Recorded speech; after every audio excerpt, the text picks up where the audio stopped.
नमस्कार दोस्तों। जीवन पथिक के इस अंक में आप सभी का स्वागत है।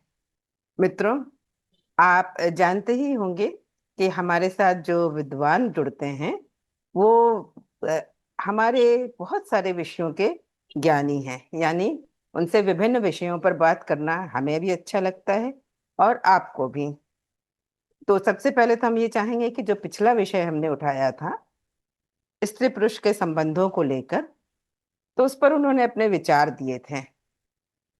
वो आज के इस अंक में हम चाहेंगे कि हमारे विद्वान उस विषय पर क्या सारांश निकालते हैं, क्या कंक्लूड करते हैं, ये पहले बताएं।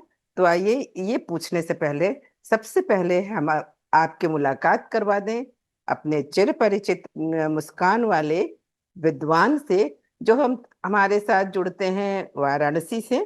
तो आइए डॉक्टर गौतम चटर्जी का इस अंक में स्वागत करें। गौतम जी, इस अंक में आपका स्वागत है। चिर परिचित कार्यक्रम में चिर परिचित मुस्कान। तो आपका भी अभिनंदन मेनका जी। जी गौतम जी, पिछले दो अंकों में कहना चाहिए कि हमने बहुत ही रोचक हम्म। विषय उठाया था पहले। इस रोचक विषय यानी स्त्री पुरुष के संबंध में जो आपने बातें कही थी, उसका जो पहला अंक था वो सचमुच बहुत इंटरेस्टिंग था।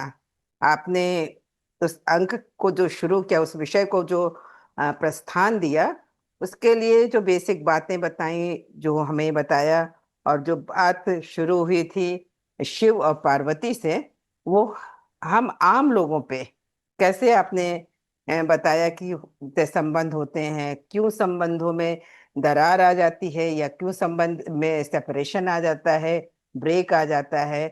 तो इस तरीके की बातें, और कैसे ये संबंध एटर्नल रह सकते हैं, शाश्वत रह सकते हैं, इस बारे में आपने बताया था। आज के अंक में एक नया विषय शुरू करने से पहले हम ये चाहेंगे कि आप बताइए इस पूरे विषय पे जो आपने जानकारी दी, या आम लोगों के साथ में जो होता है, उस पूरे विषय पे आप क्या सोचते हैं। जी, ये ज्यादा इम्पोर्टेंट है कि हम उस पर कैसे सोचते हैं। हम लोगों ने ईश्वर से शुरुआत की थी और मानना रूठना आदि चीजों से होते हुए बहुत अच्छे निकट तक पहुंचे थे। और जहाँ तक मेरा विचार है, वो उस पर यही कह सकते हैं कि जो मैं जीता हूँ वही मेरा विचार है। मतलब वही दूसरों के लिए उदाहरण हो सकता है। और वो इस तरह से कि मेरे संपर्क में जितने भी लोगों से मुलाकातें हुई, अगर हम स्त्रियों का संदर्भ लेते हैं, तो हमने तो यही किया कि जिस तरह की क्रिएटिविटी से हम जुड़े हुए हैं, जो मेरी जीवन शैली है, जाहिर क्रिएटिविटी की जीवन शैली है, उसमें मैंने उनको जोड़ ली। क्योंकि मेरा किसी से परिचय जब भी हो रहा है तो उसी से होगा जिसके पास कोई गुण है, कोई आर्ट है, कोई क्रिएटिविटी है। कोई अच्छा बोल सकता है, कोई अच्छा लिख सकता है, कोई अच्छे अच्छी आवृत्ति कर सकता है। आवृत्ति बंगला का शब्द है जो कविताओं का पाठ जिसको कहते हैं। तो रविन्द्रनाथ की चिट्ठियों पर जब हमने बनाई थी, तो उसमें हमने बंगाल से कई अपने मित्रों को कहा था कि आप इन इन जगह से इन कविताओं का की आवृत्ति करें। तो वो एक बहुत इंपॉर्टेंट चीज होता है। वो बचपन से ही बच्चों को सिखाया जाता है। कोई अच्छा डांस कर सकता है, कोई अच्छा गा सकता है, कोई अच्छा गिटार बजा सकता है। दीप तो मेरा एक विद्यार्थी वो गिटार बजाता है। तो जो जो मेरे संपर्क में आते गए, उनके गुण के कारण ही संपर्क हुआ या संबंध बना। तो मैंने क्या किया, उनको उसका हिस्सा बना दिया, ताकि ये हो फील हो कि वो मेरी क्रिएटिविटी नहीं है, एक क्रिएटिविटी है जिसको हम लोग दोनों देख रहे हैं। एक ही रास्ते पे चल रहे हैं, दोनों की एक ही जैसी छाया मिल रही है, एक ही इंटेंसिटी से मिल रहे हैं, एक ही विचार के लेवल पर। ये तुरंत ऐसे ही हो सकता है। कभी तो साथ साथ चलना होगा, वरना साथ साथ नहीं चलना होगा, छूट जाएगा, क्रिएटिविटी तो जारी रहेगी। हमने ऐसा किया और वो सारे क्रिएशंस मौजूद हैं। आजकल तो यूट्यूब और फेसबुक का जमाना है, सभी जगह वो मौजूद है। उसमें वो कंट्रीब्यूशन भी हो गया, क्योंकि उसमें ध्येय जो है वो सीमा से बाहर आकर के पूरे विश्व के लिए हो गया ना। विश्व के सामने हम एक फिल्म दे रहे हैं, एक प्ले दे रहे हैं, एक प्रेजेंटेशन दे रहे हैं, एक कॉन्वर्सेशन दे रहे हैं। तो उसमें वो भूमिका हो गई, तो साथ साथ वाली भूमिका हो गई ना। तो उसमें उससे सारे उत्तर मिल सकते हैं कि मैं कैसे सोचता हूँ। ये मेरा राय है। क्योंकि हमने एक समय में एक महाकाव्य पढ़ते समय, वो नल दमयंती की कहानियों में कई जगह पर कवि का वर्णन बहुत अच्छा अच्छा आता है कि दमयंती ने नल नल को देखा नहीं था और प्रेम करने लगी थी। तो आंखों से छुपा के, मन से छुपा के, इंद्रियों से छुपा के उसके हृदय ने दमयंती को दिखा दिया था कि नल कैसा दिख रहे हैं। ये मुझे बहुत अच्छा लगा था। क्योंकि जैसे हमारी आंखें घुसती हैं, हमारी इंद्रियां बाहर की दुनिया चली जाती है, खत्म हो जाती है, और फिर मन सोचता है, उससे भी छुपा के इनको पता न चले। ये बहुत इंपॉर्टेंट बात है कि इनसे छुपा के, इंद्रियों से, मन से, बाहरी दुनिया से छुपा के, ये किसी भी पवित्रता की रक्षा के लिए इस तरह की गोपनीयता बहुत जरूरी है। तो ऐसा दमयंती के साथ उसके हृदय ने किया था। ये एक सीखने लायक बात है। और यहाँ पर इंपॉर्टेंट ये है कि दो आंखें हैं हम लोग, दो आंख सबको मिली हुई है मनुष्य को, तो वो एक चीज ही देखता है। इस बात को लोग कहते तो हैं, लेकिन ये ध्यान नहीं देते कि आंखें दो हैं। दो की जरूरत क्या हुई, एक आंख से ही हम लोग देख सकते थे। एक आंख से ही पूरी, जब एक आंख में कोई प्रॉब्लम हो जाती है तो एक आंख से हम लोग सब कुछ देख सकते, काम कर सकते। तो दो भगवान ने दिया क्यों? मैंने हम लोग को ह्यूमन फॉर्म में ही बनाया क्यों? पुरुष को ऐसा, स्त्रियों को ऐसा, लेकिन दो आंखें दोनों को दी। तो और आप देखिए कि दो आंखें कोऑर्डिनेट कैसे करती है एक चीज के लिए, कभी भी गड़बड़ नहीं होती है। एक का ये नहीं होता कि नहीं, मेरा तो ये मन कर रहा है, तुम्हें वो देखना, वो देखो, मैं तो ये देखूंगा। दूसरी या कभी ये नहीं कहती कि मैं तो, तुम ये खाओ, मैं तो ये खाऊंगी। कभी दोनों में झगड़ा क्यों नहीं होता है? दोनों में कोऑर्डिनेशन कैसे बना हुआ है, ये सीखने लायक चीज होती है। ये अलग बात है कि हम लोग इसको फिजियोलॉजिकली देख सकते हैं कि जो हमारा राइट आंख की जो वायरिंग है वो लेफ्ट तक गया है और लेफ्ट का राइट तक आया है। पूरा जो ऑर्गेनाइजेशन है उसमें इस तरह के कोऑर्डिनेशन बने हुए हैं। एक टिश्यू और दो टिश्यू के बीच में, दूसरे टिश्यू के बीच में, एक कोशिका और दूसरी कोशिका के बीच में, इस तरह से पूरा कोऑर्डिनेशन हमारी बॉडी में बना हुआ है। अगर हम लोग शरीर को ही इतना महत्व देते हैं, तो अगर दो साथ साथ आंखें देखती हैं किसी चीज को, तो सिर्फ उसमें ये भी देखने की बात है, दोनों में कभी किसी एक को ईगो नहीं होता, तभी तो साथ देख पा रहे हैं ना। तो उसके लिए सबसे अच्छी चीज है, दो अगर एक को देख रहे हैं तो हम जिसके साथ हुए हैं वो हम दोनों मिलके एक ही क्रिएटिविटी को, एक ही सूरज को, एक क्रिएशन को देखें। तो साथ साथ चलना होगा। जैसे ही किसी एक में ईगो आएगा या माइंड में किसी तरह का विकार आएगा, वो पीछे रह जाएगा, छूट जाएगा, क्रिएटिविटी चलती रहेगी ना। हमें तो, अगर ईश्वर ने ये जीवन दिया है तो उसका एक ही लक्ष्य है कि हम सिर्फ एक को देखो, यानी एक ही ईश्वर को, एक ही सूरज को, दो चार सूरज को नहीं। तो अगर उस एक को देखने में दोनों साथ साथ नहीं चल पा रहे, तो नहीं चल पा रहे, हम एक को तो नहीं छोड़ेंगे ना। हम सूरज को देखना, ईश्वर को देखना, जिससे हम प्रकाशित हो रहे हैं, उसको तो छोड़ेंगे नहीं। ये मेरा तो बचपन से चलता हुआ, ये मेरी जीवन शैली रही है। इसमें सात लोग आते गए, और जो साथ वही रहेगा जो रियल होगा।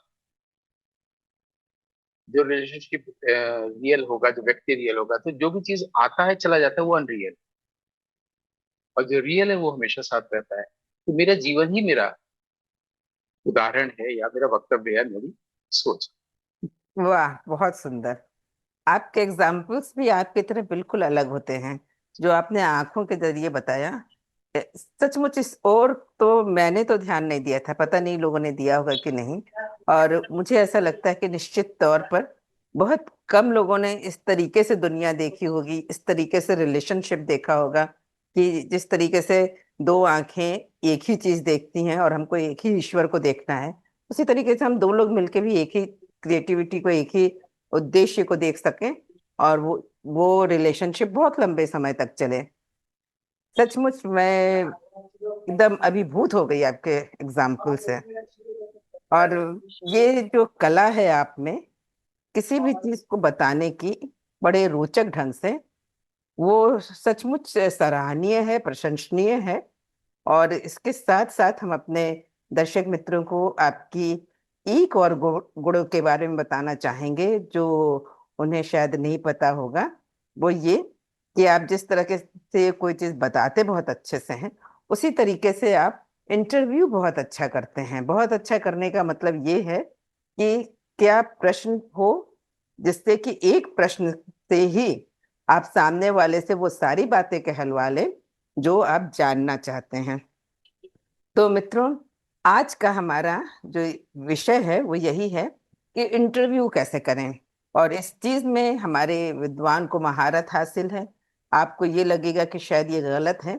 गलत बिल्कुल नहीं है, क्योंकि अभी तक हम इनका इंटरव्यू करते रहे हैं।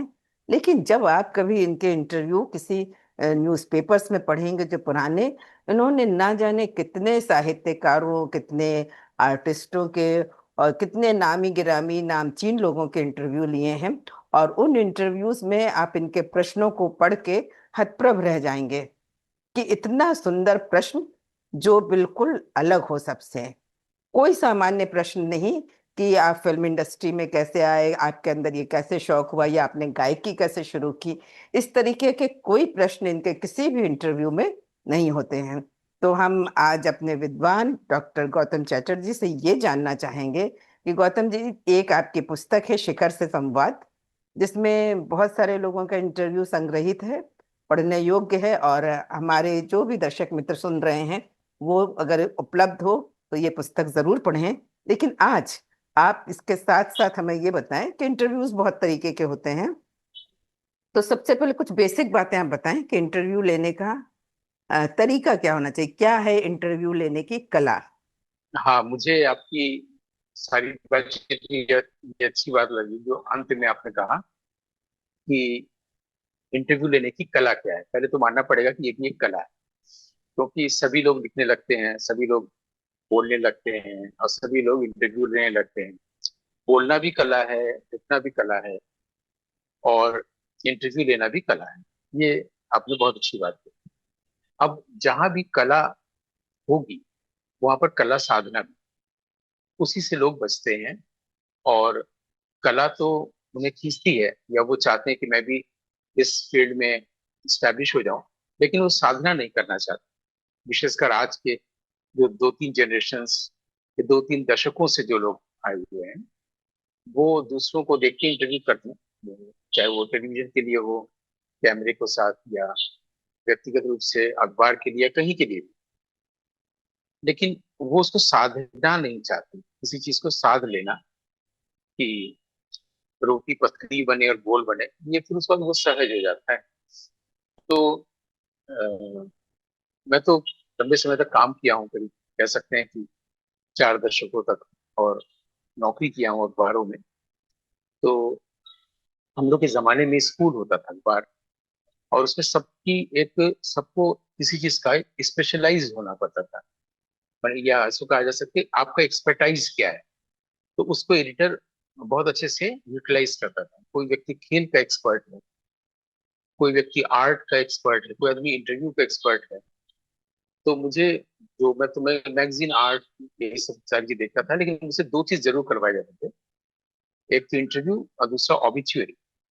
ऑबिचुअरी का मतलब होता है कि किसी का डेथ हो गया, तो अखबार में एक उसके बारे में जो शोक संबंधी सूचनाएं हैं वो जाना, फिर उसके बारे में लिखना। तो लोगों को लगता था कि ये आदमी इसको बहुत अच्छा लिखता है, ये हमारा जो हाथ हाथ है, हैंड है, या कारीगर है। और इंटरव्यू के लिए भी विशेषकर जो पॉलिटिकल नहीं है, साहित्य कला आदि से जुड़ा है, उसको भेजा है। फिर बाद में जब यूनिवर्सिटी में हमको पढ़ाने का अवसर मिला, तो कहा गया कि उसमें भी इंटरव्यू कैसे लें। तो वो तो सामान्य बातें कुछ बताई जाती हैं, लेकिन हमने कुछ अपने अनुभव से भी बताई थी, जो मैं अभी संक्षेप में आपसे साझा कर रहा हूँ। वो ये है कि जिससे आप इंटरव्यू कर रहे हैं उसके बारे में आप तैयारी तो करते हैं, लेकिन ये तैयारी नहीं करते कि वो आपसे बात करते हुए अपने आप को कंफर्टेबल फील करे, फिर उसे आपसे बात करना अच्छा लगे। तो पहले तो वो कंफर्टेबल नहीं होता, उसके पास ईगो होता है, उसके पास भय होता है, भले ही वो बहुत ही बड़े महत्व के जगह से आता हुआ हो, तभी तो आप उसका इंटरव्यू करने गए हैं, किसी चीज का वो विषय विशेषज्ञ हो। लेकिन वो पहली पहली मुलाकात में वो कंफर्टेबल नहीं होता। विशेषकर फिल्म वगैरह से जुड़े लोग तो बिल्कुल ही बात नहीं करना चाहते हैं जो इंटरव्यू करने आते हैं, क्योंकि उनको पता है कि वो क्या पूछेंगे। ऐसी क्लासिकल म्यूजिक से जुड़े लोगों के साथ भी यही बात है, उन्हें पता है कि लोग क्या पूछेंगे, बल्कि पूछेंगे ही नहीं। वो बोल देंगे आप मुझे बता दीजिए आज आप क्या क्या गाने वाले हैं, लिख के दे दीजिए, वही जाके वो लिख देंगे। क्योंकि वो जब भी विषय का विशेषज्ञ होगा, अखबार का व्यक्ति जो रिपोर्टर है वो उस विषय का विशेषज्ञ नहीं होगा, तो उसको उस टेक्निकलिटीज नहीं मालूम हो, खेल की या संगीत की या और किसी विषय की। ऐसी सिनेमा की भी है, सब जगह की अपनी एक टेक्निकलिटी है, बल्कि बहुत सारी टेक्निकलिटीज ये वो नहीं जान रहा होता, तो उससे ये उम्मीद भी नहीं करनी चाहिए, क्योंकि इसकी उसने साधना नहीं की है इंटरव्यू लेने की या उस विषय को जानने की।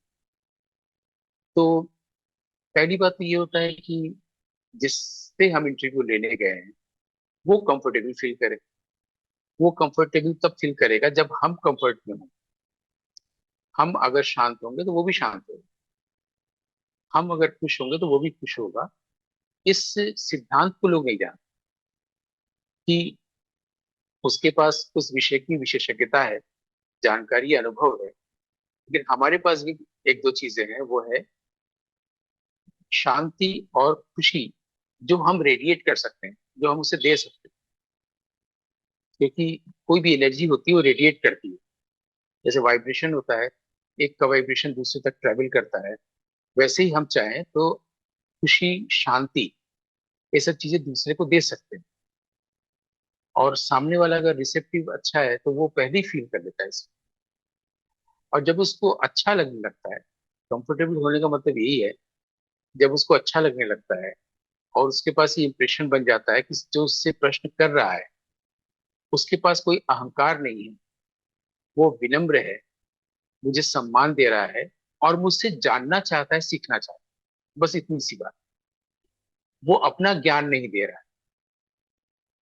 वो बहुत सारी जगहों से, ज्यादातर जो इंटरव्यूअर होते हैं वो क्या करते हैं, ये बताने के लिए कि हम आपके बारे में ये भी जानते हैं, ये भी जानते हैं, और कहाँ कहाँ से ढूंढ ढूंढ के लाते हैं। पहले जो जो सोर्स होते हैं, कई बार सोर्सेस गलत भी होते हैं, जो कॉमेडी में आ जाते हैं कि ये आपके बारे में ये भी कहा जाता है कि ऐसा है वैसा है, लेकिन वो होता नहीं, वो उन्हीं से कंफर्म करते हैं। तो वो तो एंटरटेनमेंट के लिए होता है। लेकिन अगर आपको सीरियस इंटरव्यू करना होता है, मतलब माइंडलेस इंटरव्यू ना हो, या माइंडलेस या सेंसलेस एंटरटेनमेंट ना हो, वो अगर एक स्वस्थ और अ, ज्ञानवर्धक एंटरटेनमेंट हो, तो दोनों को अच्छा लगता है। और फिर वही बात आती है, बातचीत की बातचीत करते हुए इंटरव्यू पूरा होते होते ऐसा फील होना चाहिए दोनों को कि वो दोनों एक हो गए, एक संबंध में आ गए, दो अलग अलग नहीं। और अगर एक अच्छा इंटरव्यूअर है, वो चाहे तो पहले पल से ही ऐसा कर सकता है, ये फीलिंग दे सकता है कि हम दोनों का सह संबंध है, हम लोग दो अलग अलग नहीं।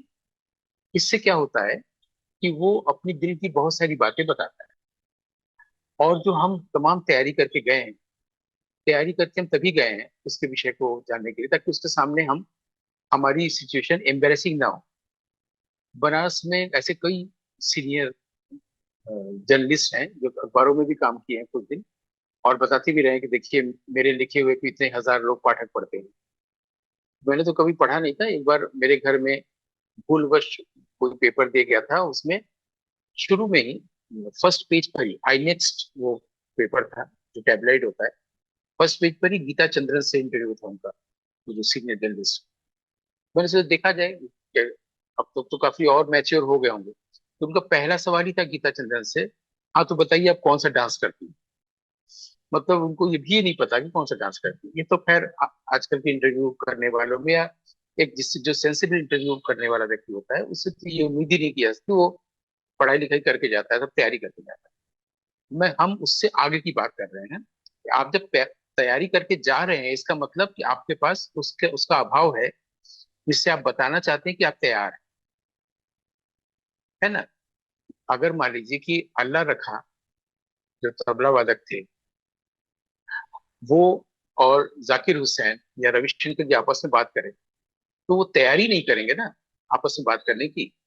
इस तरह का लेवल होना चाहिए, मुझे लगता है कि इंटरव्यूअर और इंटरव्यूई का, जो आमतौर पर नहीं होता है।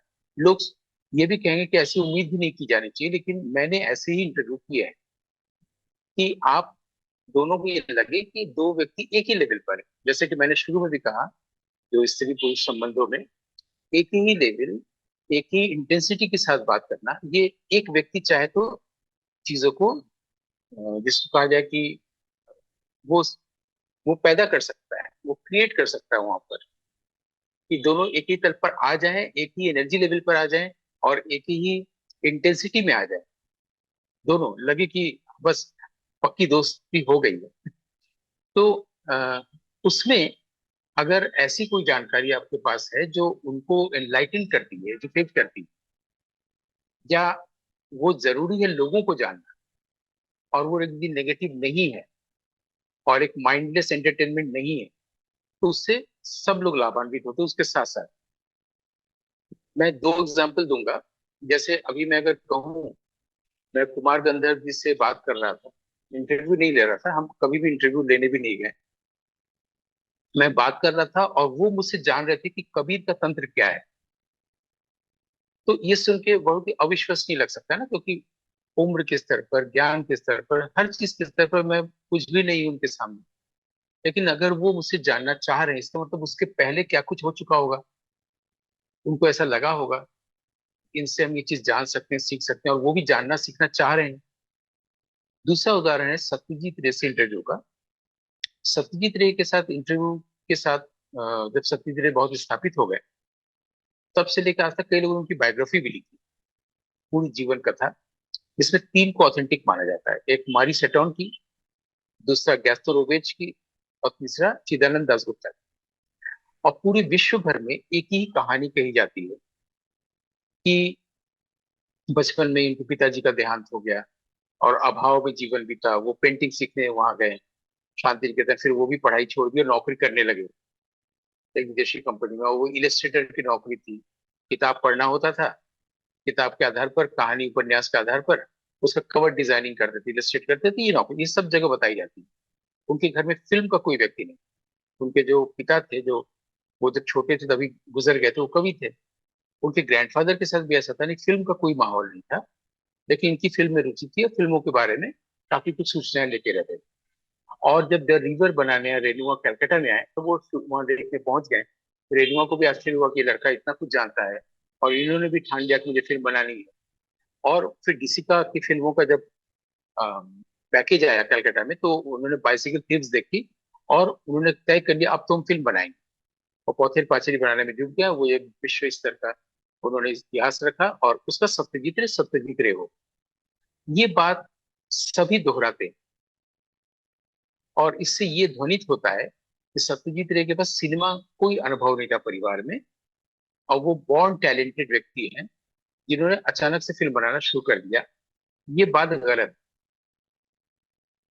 जब सत्यजीत रे बहुत छोटे थे, और ये बात अभी तक किसी अखबार, किसी किताब कहीं नहीं आई है, पहली बार शायद यहाँ उच्चारित हो रहा है, जब वो बहुत छोटे थे तो उसमें थिएटर होते थे, फिर फिल्म कला का आविष्कार हुआ था। तो उसमें कलकत्ता में न्यू थिएटर्स एक बहुत स्थापित एक जगह थी जो फिल्में बनाती थी। जैसे प्रभात कंपनी लोगों ने बनाई थी, वी शांताराम वगैरह लोगों ने। न्यू थिएटर्स था, पीसी बरुआ वगैरह लोगों ने, बॉम्बे टॉकीज था। तो न्यू थिएटर्स में एक बहुत बड़ा नाम था नितिन बोस का। नितिन बोस को कम से कम इतना लोग तो जानते हैं कि गंगा जमुना जो फिल्म बनी थी दिलीप कुमार की, उसके डायरेक्टर नितिन बोस थे, उनके अंतिम फिल्म। तो नितिन बोस एक बहुत पहुंचे हुए स्थापित फिल्म मेकर थे। नितिन बोस न्यू थिएटर्स के बाद वो जब वहाँ दुर्भिक्ष वगैरह पड़ा, पैसे वगैरह का अभाव हुआ, तो वो बॉम्बे आ गए। और बॉम्बे टॉकीज में देवकी बोस के साथ मिल करके, देवकी राय थी हिमांशु राय की पत्नी, बहुत सारी फिल्मों उन्होंने किया, मशाल वगैरह बनाई। तो जब ये मशाल वगैरह बनाते थे 1946, 47, 48, 49, 50 का जब दौर था नितिन बोस का, दिलीप कुमार भी अपनी बात अगर शुरू करते हैं किसी गंभीर पत्रकार के सामने, तो नितिन बोस का नाम जरूर लेते। तब सत्यजीत रे भाग भाग के बॉम्बे आते थे और अपने नितिन बोस को के काम को देखते थे, कैमरा क्या होता है, लेंस क्या होता है, और विश्व की बहुत सारी चीजें जो वो जानी पढ़ी चीजें उसको शेयर करते थे, क्योंकि नितिन बोस उनके रिलेटिव थे। उनके वो उनके वो नेफ्यू लगते हैं सत्यजीत रे नितिन बोस के। और नितिन बोस की जो बहन थी मृणालिनी, उनका उपेंद्र किशोर राय चौधरी के भाई के साथ विवाह हुआ था। वो उनके परिवार से है। नितिन बोस का ये चैप्टर सत्यजीत रे के अपने वक्तव्य से पूरी तरह से गायब है।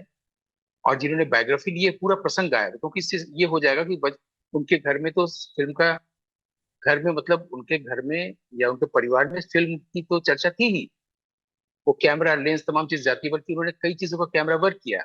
और उनको राज कपूर के साथ बहुत अच्छा संबंध था। राज कपूर ने उनको कहा था वो कल आज और कल का डायरेक्शन दे सत्यजीत रे को। कई चीजों का कैमरा वर्क उन्होंने किया है बाकायदे नितिन बोस के साथ असिस्टेंट होके गंगा जमुना में। ये बात लोग को पता ही नहीं है, क्योंकि सत्यजीत रे की पर्सनैलिटी कहीं कम पड़ जाएगी। तो ये बात जानने के बाद जब आप सत्यजीत रे से बात करने जाते हैं, तो बिल्कुल दूसरा उनका चेहरा सामने आएगा ना धीरे धीरे। और ये नेगेटिव है नहीं, ये तो और रीच करता हुआ है। तो ये मैंने कुमार गंधर्व और सत्यजीत रे का उदाहरण दिया कि हमारा हमारा किसी चीज को जानना कैसा होना चाहिए। हमेशा कंस्ट्रक्टिव और क्रिएटिव होना चाहिए। और आप कौन सी नई बात लोगों के सामने ला रहे हैं, नई बात लाने के लिए उसको सनसनीखेज बनाने की जरूरत नहीं है। बहुत इमोशनल बनाने की जरूरत नहीं किसी चीज को, बल्कि ज्ञानवर्धक हो, एजुकेट करता हुआ हो। और जैसा कि मैंने पहले कहा कि उस व्यक्ति को भी आपसे बात करना अच्छा लगे और बार बार वो बुलाए। जैसे जब भी यहाँ संकट मोचन संगीत समारोह होता था, मैं तो 78 से जाता रहा, 2004 या 2008 तक गया हूँ। तो तब वह महिलाएं डांस नहीं करती थी, वहीं से शुरुआत की थी। तो जो भी आर्टिस्ट आता था सबसे पहले फोन करता था कि मैं आ गया हूँ बनारस, तो प्रोग्राम तो होता रहेगा, हम लोग कब मिले। यानी पहली बार जब मिले थे, उससे उनके दिमाग में ये बैठ गया मेरे बारे में इम्प्रेशन। ये नहीं कि हम मिलेंगे और ये मेरे बारे में अच्छा लिखेगा, ऐसा नहीं है। अच्छी बातें होंगी म्यूजिक को लेकर या तमाम चीजों को लेकर। तो एक हमने जिसको कहा जाए पूर्व पक्ष रखा इंटरव्यू लेने के लिए, एक वातावरण बनाया कि अभी इस पर तो बात होगी और कई अंक तक में हो सकती है, कई पक्ष हो सकती हैं। मैंने इसकी एक तरह से प्रस्तावना रखी कि इंटरव्यू लेते समय इंटरव्यूअर को किन बातों का ध्यान रखना चाहिए मुख्य रूप से, जो कि मास कम्युनिकेशन वगैरह में पढ़ाया भी जाता है, हमने भी पढ़ाया है, हम तो करवाए भी हैं प्रैक्टिकली लोगों से। बिल्कुल, बहुत अच्छी बात आपने बताई कि, और ये बात भी सही है कि इस विषय पे भी मैं खुद भी चाह रही थी कि बहुत सारे ब्रांचेस में हम इसको बांट सकते हैं कि फिल्म के कैटेगरी का इंटरव्यू लेना, या दूरदर्शन के लिए लेना, या आकाशवाणी के लिए लेना, अखबारों के लिए लेना। तो ये बहुत सारी कैटेगरीज हैं जिसमें इंटरव्यू का अलग अलग स्टाइल होगा। एक बात मैं ये आपसे जानना चाह रही थी, जब अभी आप सत्यजीत रे के बारे में बता रहे थे, तो आपने जो नितिन बोस की बात बताई कि वो बचपन से वो भाग भाग के जाते थे, देखते थे लेंस के बारे में, कैमरा के बारे में। तो आपने जब इंटरव्यू किया उनसे, तो क्या उन्होंने जो बाकी उनके बारे में जो किताबें पब्लिश हुई, ऑटोबायोग्राफी पब्लिश हुई, तो उन्होंने इस बात को जानबूझ के हाइड किया, छुपा के रखा, या ये इत्तेफाक था कि लोगों को नहीं पता था?